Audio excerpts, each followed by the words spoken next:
બાપુ એક સુંદર મજાનો હાસ્ય પ્રસંગ છે।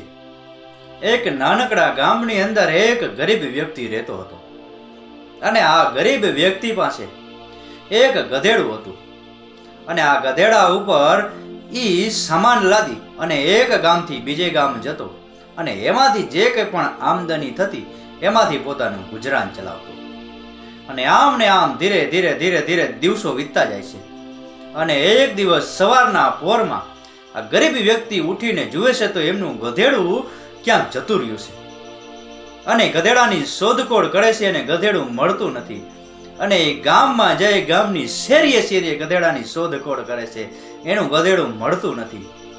એ ત્યાંથી નદી કિનારે આવે છે, નદીના બંને કિનારે કલાકો રખડે છે, એમનું ગધેડું મળતું નથી। સરોવરની પારે આવે છે, ત્યાં જુએ છે, ત્યાં પણ એનું ગધેડું મળતું નથી। વન વગડામાં ફરી આવે છે, ક્યાંય એનું ગધેડું મળતું નથી અને આખરે એ થાકી કંટાળી અને ગામને પાદરે આવે છે અને ગામને પાદરે સુંદર મજાના ઘેઘુર ઝાડવાઓ હતા, જેમાં લીમડાઓ, વડલાઓ, પીપરાઓ, પીપરો આવા સુંદર મજાના દેશી ઝાડવા અને એ પણ ખૂબ જ ઊંચા ઊંચા।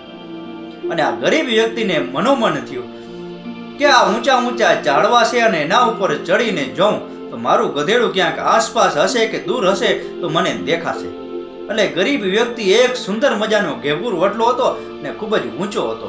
એ વડલા ઉપર ટચલી ડાળીએ ચડી ગયો અને આજુબાજુ જોવા લાગ્યો કે મારું ક્યાંય ગધેડું દેખાય છે, મારું ક્યાંય ગધેડું મને નજર આવે છે। અને આ બાજુ એ વડલાની નીચે એક પ્રસંગ બને છે। એ વડલાની નીચે બે પ્રેમી પંખીડા આવે છે, એક છોકરો અને છોકરી ત્યાં વડલા નીચે આવીને બેસે છે અને બંને એક મેકની આંખોમાં જોઈ અને વાતો કરે છે। અને છોકરાએ છોકરીને કહ્યું કે જાનુ, મને તારી આંખોમાં મોટા મોટા સમુદ્રો દેખાય છે, તારી આંખોમાં ઊંચા ઊંચા પર્વતો દેખાય છે, તારી આંખોમાં મને નદી નાળા અને એમાં ખડખડ વહેતા ઝરણાઓ દેખાય છે, મને તારી આંખોમાં મોટા મોટા જળાશયો અને તળાવો દેખાય છે, મને તારી આંખોમાં વન વગડાઓ, ખેતીવાડીઓ અને એમાં લહેરાતા ઊભા મોલ દેખાય છે, મને તારી આંખોમાં આખી દુનિયા દેખાય છે। અને આ વડલા ઉપર ઉભેલો વ્યક્તિ આ બંનેની વાત સાંભળી જાય છે અને નીચે આવી અને કહે છે, હે ભાઈ, જરા જોઈ લે ને, આ એની આંખોમાં મારું ક્યાંય ગધેડું દેખાય છે।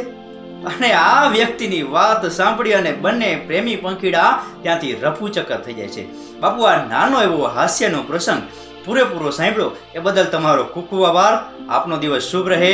મહાદેવ હર।